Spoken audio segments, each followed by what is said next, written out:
Hi YouTube, I'm 25-year-old Jason. Grew up just outside of Dayton, Ohio. If you are familiar with the region, bash that like. I have been employed as a handyman, repairing for a little more than a year now. Doors, walls, pipes, or anything else people need, whatever you call it. College wasn't actually an option, because I couldn't afford it with my previous man was a constructor. And I used Toto accompany him to construction sites. I gained all of my knowledge via observing. Finally, I thought I might as well turn it into something. Thus I began my own little company called Jason's Home Repairs. The majority of days are essentially the same, mending what's broken from one property to another. On certain days, everything goes without a hitch. When I make mistakes, I have to learn the hard way. That's the way it is in this field of. There was no change in my work that morning. Took out my tools, looked up my schedule, and seen a fresh work order appear on my phone, front door lock replacements and a few doors inside. And the address was in one of the more upscale areas. I didn't think the pay seemed good either. Much of it was just another task I completed. Climbed to this stunning contemporary home, nestled back of the road, with a flawless grass and large, ancient oaks along the driveway, ascended the front stone path, porch, and made a few rings on the doorbell. After a few seconds, the door opened, and I assumed that she was Ava there. About 40.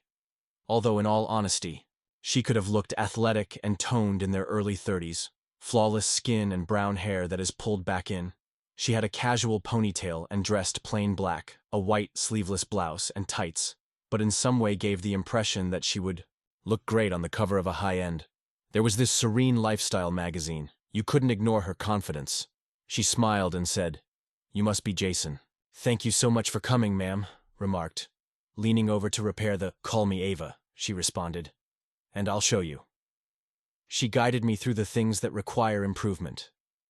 The house was beautifully adorned and immaculate. Large windows made it feel cozy while being trendy. Neutral hues, pricey furnishings that you could tell it didn't feel very ostentatious. The residents were wealthy but genuine. Good taste as well, and we paused at the front. Door first, the outdated handle and deadbolt were loose and worn out, so she indicated she wants 2 inside doors fixed. I also had a couple scares about break-ins, she stated weeks ago when I was looking at I've been meaning to improve these locks. I nodded, but I never got around to it, and immediately set up my toolbox to get to work. Down and began removing the ancient, where the locks. Ava vanished in the house, occasionally going about her day, and afterward, I heard a gentle melody or her voice over a phone call in the adjacent room. The entire task took roughly 2 hours after I secured the final screw on the last door. I took a step back to appreciate the new brushed nickel hardware's appearance. Excellent, well done effort. I gathered my tools, I cleaned my hands on my jeans before leaving. I knew she was heading toward the kitchen. She smiled at me and said, "All set, so you should not have any more," she was informed. Difficulty. "I already thank you, Jason." She reached for her and whispered, "I feel safer." I took out the purse on the counter, ready to give her the receipt, but she stopped and met my eyes directly. This moment lasted just long enough. "Perhaps in order to get my attention, you should maintain a key as well," she replied casually. I'm not sure if I heard her since I froze. I just gave this weird half-laugh. "I apologize." She smiled easily and calmly in case Eva require assistance while I'm away from home, or even when I am. I laugh uneasily, unsure of how to respond. She didn't break eye contact and take a step toward, and as glossy and smooth as anything that slipped key into my work side pocket pants, I stood there looking foolish. Incredulous, she turned and headed toward like nothing out of the ordinary. The living room had occurred. I thanked her and packed up my equipment. Once more and made my way to my automobile, feeling more shook than I had ever been following. The key weighed heavily on the job being driven home. I kept wondering about my pocket. Regarding it, nothing comparable had ever occurred earlier, but I was unaware of what it was, intended, or what I was expected to accomplish about things, but I was aware that this wasn't the end. I couldn't sleep that night, so I looked about, gazing at that tiny silver. I had emptied the key that was on my nightstand. When I went home, it was in my pockets, I couldn't get her to stop almost making fun of me. I couldn't stop thinking about what she said, the manner in which she placed it in my pocket so, as if it weren't a huge thing. I'd never seen a customer pull something similar things. Most people don't even make, after they sign the invoice, they make eye contact. I threw the key in a trash can the following morning, drawer, and instructed myself to disregard. It's just a wealthy woman being flirtatious, I whispered as I filled a cup with coffee. Wasn't an issue for me. I tried slipping, returning to my usual schedule I kept myself occupied with jobs for the next few days, arrived and went to fix a faucet that was leaking. Repairing some drywall and replacing a ceiling fans are a common, safe, everyday task. Pretended that there was no key. Yet, despite my best efforts, I was unable to out of my head. Ava. There was only something about the composed manner in which she moved, her voice's warmth and ease. How she startled me with a single tiny gesture that made me feel as though I had entered for several hours. I was in a different universe, and now I couldn't figure out how to get back after 2 weeks. On a Friday afternoon, I found myself sitting between jobs, looking at my truck. My thumb lingered over her contact on the phone. I had Ava keys stored, because I was unable to come up with anything else. I knew to made the decision not to utilize that key. That in the distant past, that would have went overboard. But the desire to see. She was stronger than she should have been, have finally given in, so I emailed a hello, this is Jason, I'm just checking in. If the locks are functioning properly, then response was prompt and flawless. But I was beginning to doubt that you would ever text me. I gazed as my stomach gave a small flip. A moment at the screen before. Another notification appeared. If you're not, I'm too busy, so why don't you stop by? They are holding onto the steering wheel, arguing with myself over whether I should have probably disregarded it. But I drove back to her neighborhood, didn't I? The street's well-known oak trees, the large iron gate opening as she. This time, I pressed the remote and dialed the doorbell. I couldn't have used that key, wasn't going to go over that line. Ava grabbed a pair of jeans and a soft. Her hair was flowing around her in a gray sweater. She gave me the same gentle shoulder grin that had been ingrained in my mind for days. I began to question whether you'd ever returned. She gave me a little tease, felt uncomfortable, and cleared my throat. To understand what I meant when I said. She moved aside and gestured for me to come in.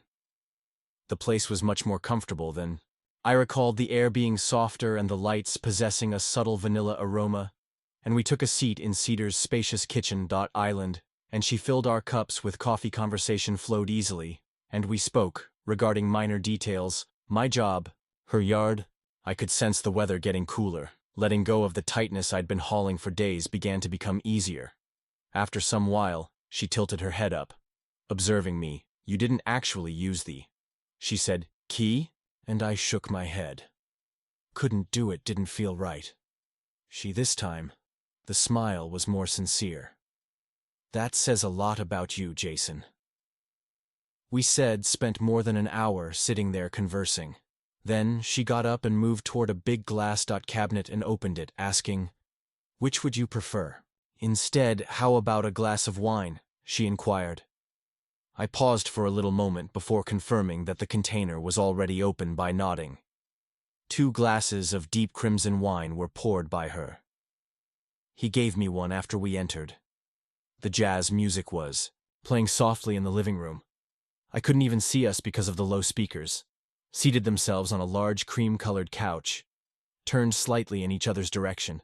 As the conversation progressed, she informed me, contemplating relocating to the area in a few years, focusing on her passion for renovating historic homes and how her job kept her occupied, but made her feel a little alone as well. I occasionally talked a little bit about myself, beginning my business from the ground up as well. How difficult it was first, and I loved being my own boss, even if there was a lot of strain involved.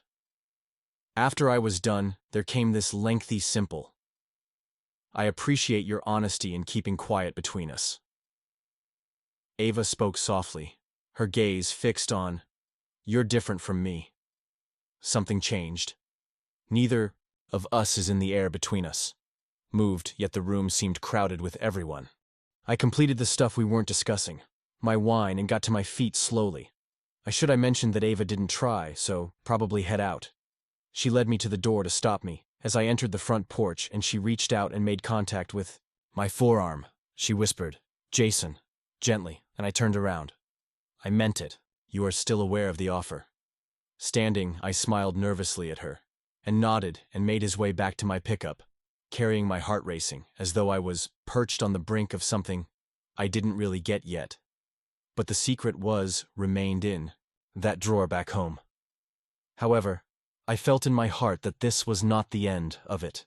The days that followed felt odd, as if I were carrying static electricity under my skin every time I switched jobs, repairing drywall around a kitchen sink. Everything felt like mending a door frame, mechanical, similar to what I was just experiencing when I wasn't thinking about it. The movements kept. I didn't tell Ava that I was sliding back. Anyone who doesn't know my friend Kyle.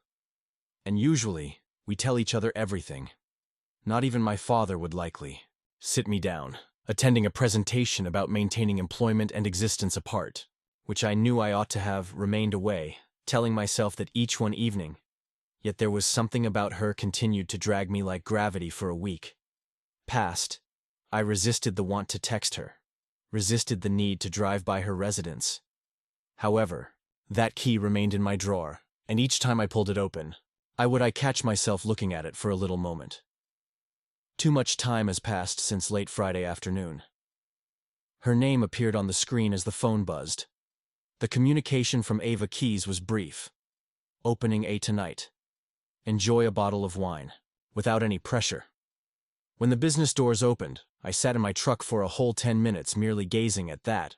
I had the option to erase the text. I didn't ignore it. Instead, I sped over, more than I most likely ought to have by the time. The sun was shining when I pulled into her driveway. Dim, and the home was illuminated by This time, I didn't bother with the large windows. I stood in front of her and rang the door while holding the key and sensing its weight as if it were a heavier object.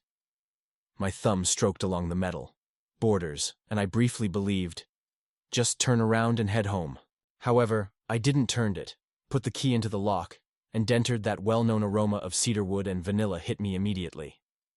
Somewhere in the soft blues background, low-pitched Ava music came from barefoot and wearing dark shoes at the corner, a large cream sweater and tights that draped loosely from one shoulder. You utilized the key, she remarked in a quiet voice while grinning on her lips. No criticism, only affections. Silently shut the door behind me. Yes. She walked without saying anything more. Came over and gave me a red wine glass. Closer this time, we sat on the couch once more. Time we exchanged jokes and chatted tales of the strangest customers we've. She worked for me as a real estate agent. Being handy, I observed how she tucked, how she had her legs beneath her. Distractedly whirled the stem of her glass of wine as she listened. I'm not sure when it occurred, but eventually. The conversations made the pauses between. We extended our time together, and Ava set her glass, lowered and reclined against the keeps, her eyes fixed and gentle. I've been by herself for a while, Jason. I don't normally invite, I added gently. I could hear my heartbeat from others around me. Thumping in my ears, I remained motionless. Know what to say. I'm probably aware of this. Feels difficult for you, so she included her much quieter voice. Yet it's nice to have you. I shouldn't have swallowed so forcefully here. You did, but you came, she muttered. Reaching over and putting her down gently, she lightly touched my arm with her fingers. However, the moment hung, and I was frozen in place. The paper that separates us is hefty. I could have responded, good, and stood up, thin. Night left in a gentleman's manner. Did I not spend the remainder of the night there? Whispered phrases and gentle, hazy laughs, extended quiets, interrupted only by the crackle of the hearth. When I awoke the following, sunlight flowing in her bed in the morning, my clothes through the flimsy curtains were neatly spread over a chair, and her hair was stretched when she slept next to me. For a long time, I moved over the pillow, simply lay there gazing up at the ceiling, experiencing an odd combination of exhilaration, and I slept well out of bed. Out of caution. dressed, and departed so as not to wake her. Silently, as I was driving home, the truth of what transpired began to seep in. I had crossed a line I never would have imagined. And now it couldn't be taken. In the days that followed, I felt as though I was leading two separate lives at once. I was still Jason the handyman in my life. People might rely on to repair their leaking. My morning sinks and broken door frames began, early with a thermos filled with coffee at the gas station and a crumpled list shotgun of addresses in my previous. I drove a Ford pickup about town a little. Homes, large homes, stores, and apartments. Hands shaking when providing estimates and fixing what went wrong with keeping everything civil and work-related, but, in other lives, the one who quit and is waiting for me. I wasn't just Jason the handyman at the moment, was anything more that I was unable to even come up with the appropriate words for. Initially it tried to act as though it hadn't happened. I made a mistake that only happened one night. I buried myself in work, but I wouldn't do it again. Installed ceiling fans and fixed any broken ones. Window panes stabilized a swaying porch. Some bathroom tiles were resealed by swing. Attempted to lose myself in the routine, but I kept thinking about Ava like sunlight. Slipping through the closed curtain each night, I would discover myself examining the thumb hanging above my phone. Ava Keys is the name she is saved there. At times I would simply sit there and gaze at for far too long. Her name was on my phone, fighting with me before ultimately I lasted 3 days before putting it down again. My initial message to you was brief. I gazed at it and felt my chest.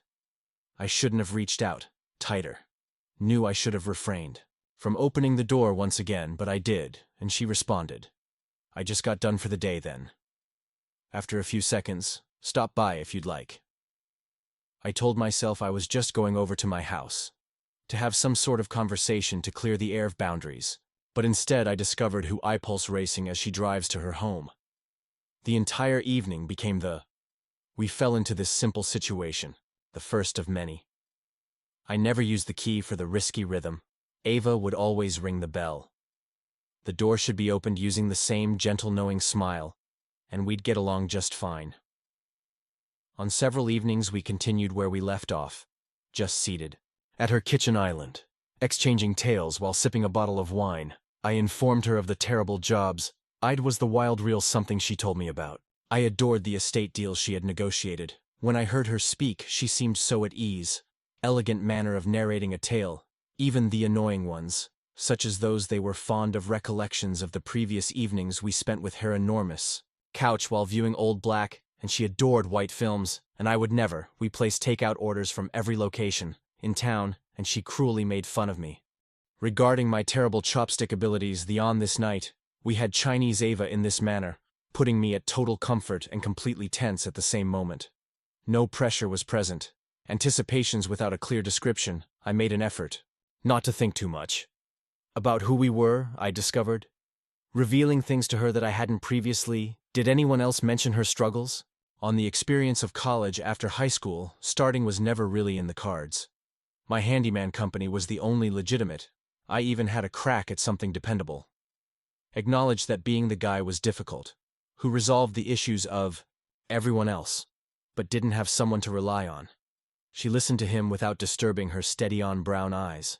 She simply nodded without passing judgment on as if she truly comprehended what Ava shared fragments of her personal narrative as, well, I moved here. She once stated a few years ago, drinking a Pinot Noir glass required. A change dated a few men, but nothing significant. After some time, I kind of gave up trying. Once questioned her about why she allowed me to enter. Continued to want me around, saying, "You don't expect anything from me," she uttered, displaying a tiny, "You're not trying to impress me," I said with a smile.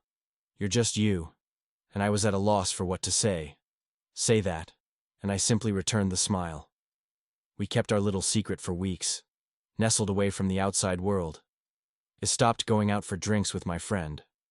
Kyle didn't respond to my playful text. I was cautious not to allow my cousin Paul to. Nothing slipped, yet little fissures appeared to demonstrate her residence, which was also immaculate, pristine, free of clutter and family photos. Nothing that suggested another person. One evening while I was there, I saw of a bulky man's jacket shoved aside to the back of her closet in the hall another time. I observed a pair of formal shoes that were half when I asked. She was concealed beneath the bed, simply waved it away after an ex-boyfriend departed. I simply never got around to throwing them. I truly wanted to believe her. Did. But that little voice in the back of the...